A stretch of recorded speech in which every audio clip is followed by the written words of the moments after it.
The hardest betrayal in The Wire is not always the loudest one.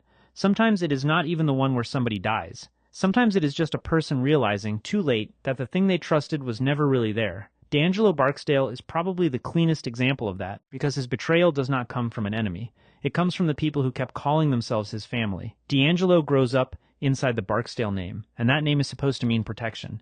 It is supposed to mean that even if the world is ugly, even if the corners are brutal, even if the police are on you, there is still a circle around you that will not break.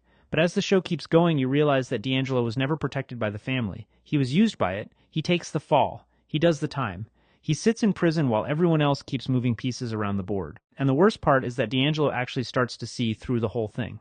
He looks at the game from the outside for once, and he understands that all the talk about loyalty was just decoration on top of business. Avon cares about him in the way Avon is capable of caring, but Avon is also trapped inside the same rules. Brianna loves him, but she still pushes him towards silence because the family needs him to stay quiet. Stringer sees him as a liability, so D'Angelo's punishment is not only prison. His punishment is clarity. That is why his death feels so cold.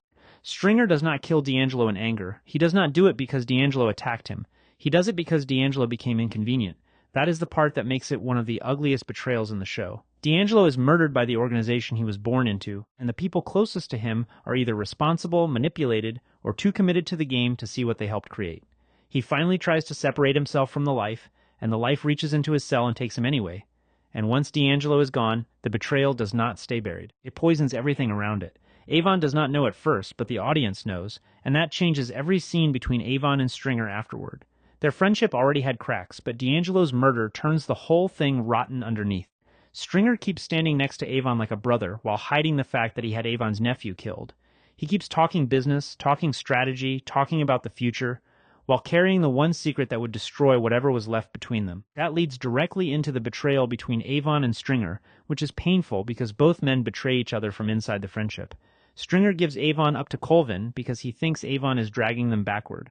Avon gives Stringer up to Brother Mouzone because he knows Stringer crossed lines that cannot be forgiven. They both have reasons. That is what makes it worse. The show does not frame it like one simple snake and one innocent victim.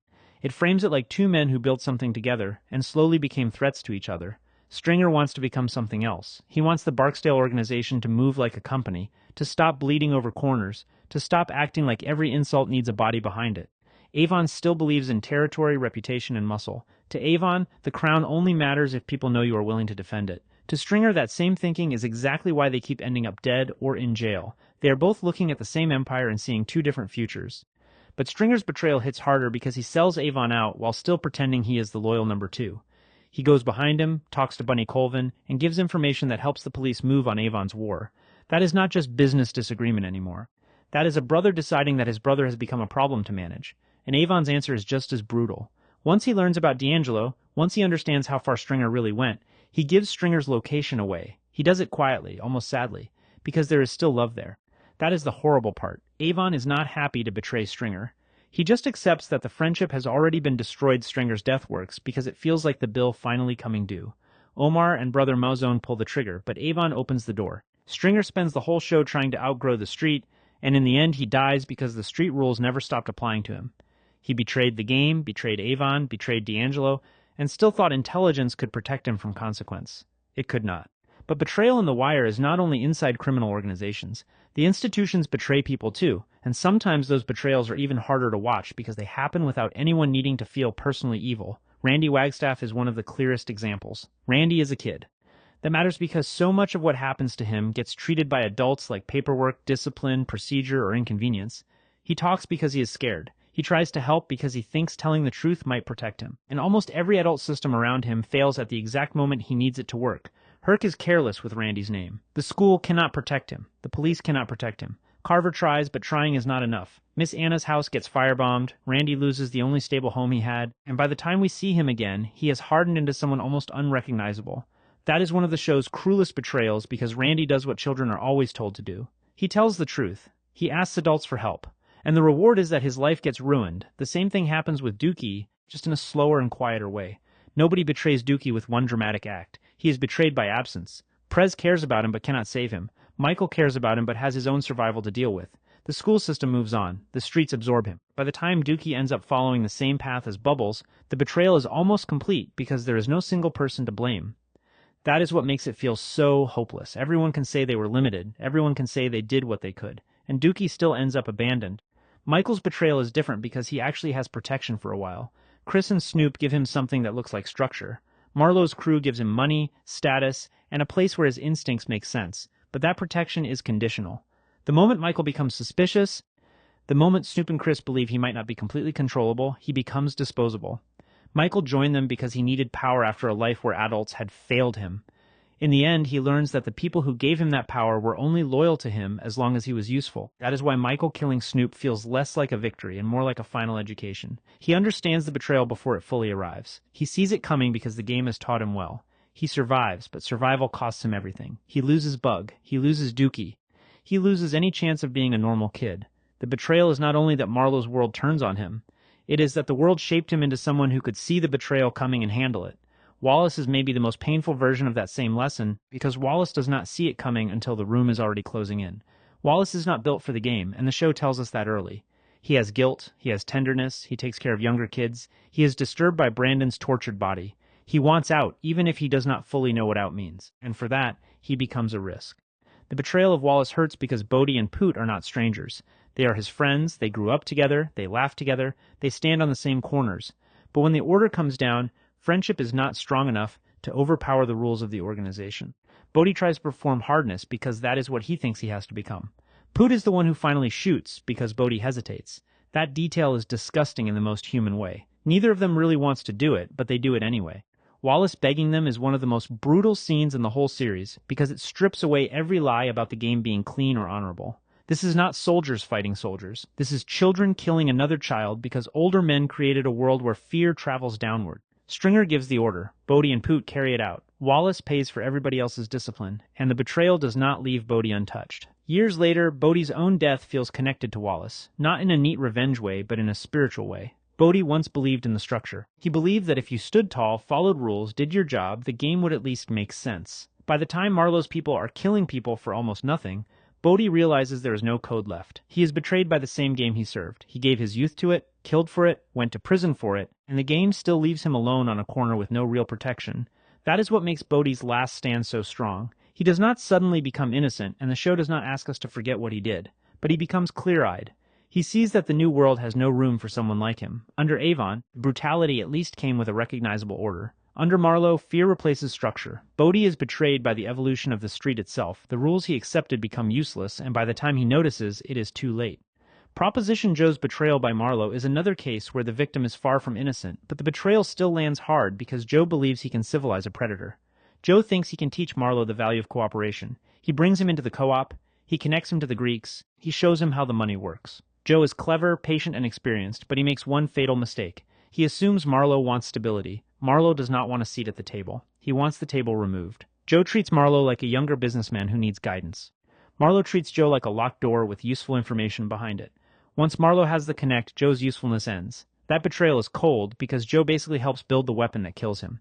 He mistakes access for influence. He thinks being necessary will keep him safe. Marlowe proves that once a man like him learns what he needs, gratitude is meaningless. The same kind of betrayal happens in a more personal way with Frank Sobotka. Frank betrays his own moral sense long before the Greeks betray him. He starts with a cause that makes sense. Save the docks, protect the Union, keep his people working. But to fund that fight, he lets criminals use the port. He tells himself it is temporary, practical, maybe even noble in a dirty way. And slowly the thing he is using starts using him. The Greeks never care about Frank. They care about access, they care about movement, containers. Silence. Frank thinks he is making a deal with dangerous men for the sake of his people, but the deal has no loyalty inside it. When the pressure rises, they cut him loose. His death is heartbreaking because he walks toward it almost believing there is still a conversation to be had. He thinks he can explain, negotiate, fix something, but he was never a partner. He was infrastructure. Ziggy is part of that betrayal too, because Frank's choices help create the world that swallows his son. Ziggy is ridiculous, insecure, annoying, and desperate for respect, but underneath all that he is a kid trying to be seen by a father who is too busy carrying the weight of a dying Union. Frank is not a monster, which is why this hurts. He loves Ziggy, but he misses him. He keeps trying to save the docks while his son is collapsing right in front of him. That is one of The Wire's quieter betrayals. The betrayal of attention. Frank is fighting for a future but cannot see the damage happening inside his own house. McNulty betrays people in a different way because his betrayals often come dressed as righteousness. He tells himself he is chasing the real case, the real target, the real truth. Sometimes he is. But he also uses people. He uses partners, bosses, women, informants, and eventually the entire city when he invents the serial killer. The lie starts as a way to get resources for real murders, but it becomes a betrayal of every principle he claims to care about. The dead bodies are already victims. McNulty turns them into props. He gives families a false story. He manipulates the media. He drags Lester with him. He turns police work into theater because the department will not fund the truth unless he gives them a lie big enough to scare them. The uncomfortable part is that McNulty is responding to a real institutional failure. The bodies in the vacants are being ignored. Marlowe's murders are being buried by budget problems and political games. But once McNulty crosses that line, he becomes another person using people for an outcome. That is why Kima refusing to go along with it matters. She understands that the case might be morally tempting, but the lie is still a lie. Her decision to expose it feels like a betrayal to McNulty and Lester, but it is really one of the few acts of loyalty left in the show. Loyalty to the work itself. The Wire is good at that kind of reversal.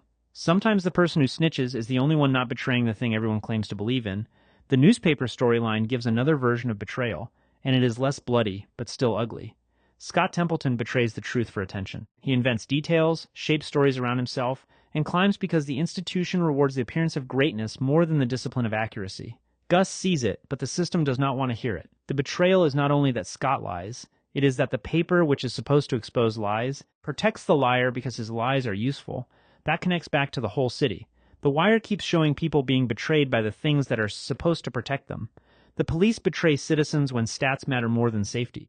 Schools betray children when they prepare them for tests instead of life. Politics betrays neighborhoods when reform becomes branding. The union betrays itself by making deals with criminals to survive. The street betrays its own soldiers once they stop being profitable. The newspaper betrays truth when truth becomes less attractive than a prize-winning story. But the hardest betrayals are still the ones where somebody trusted a face, a voice, a family name, a friendship, a promise. Wallace trusted his friends. D'Angelo trusted blood. Avon trusted Stringer. Stringer trusted Avon. Joe trusted his own usefulness. Randy trusted adults. Dookie trusted that somebody might catch him before he fell all the way. Bodie trusted the rules. Frank trusted that sacrifice would buy his people time. The tragedy is that some of those people were foolish, but most of them were not stupid. They were making the best read they could from inside a world built to punish trust. That is why betrayal in The Wire rarely feels like a twist. It feels like the natural ending of a bad arrangement. The show keeps letting people believe they are exceptions. The family will protect me. My friends will not pull the trigger. My partner will not sell me out. The system will take care of a child. The game has rules. The work matters. The truth matters. And every time the city answers in the same cold language, only until it costs too much.